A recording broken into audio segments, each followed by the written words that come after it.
सैयदना अबू मूसा रज़ी अल्लाह अन सैयदना हसन बिन अली रज़ी अल्लाह अन की इयादत करने आए तो सैयदना अली रज़ी अल्लाह अन ने उनसे कहा, तुम इयादत करने की गर्ज से आए हो या खुश होकर आए हो?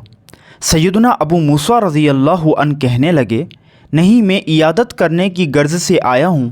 तो सैयदना अली रज़ी अल्लाह अन ने उनसे कहा, अगर तुम इयादत करने की गर्ज से आए हो तो मैंने रसूलुल्लाह सल्लल्लाहु अलैहि वसल्लम से सुना, आप फरमा रहे थे कि जब आदमी अपने मुसलमान भाई की इयादत करने के लिए आता है तो वो जन्नत के बागीचे में चलता रहता है हत्ता कि आकर बैठ जाए।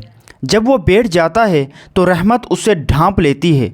अगर सुबह के वक्त हो तो 70,000 फरिश्ते शाम होने तक उसके लिए दुआ करते रहते हैं, और अगर शाम के वक्त में हो तो सुबह तक 70,000 फरिश्ते उसके लिए दुआ करते रहते हैं।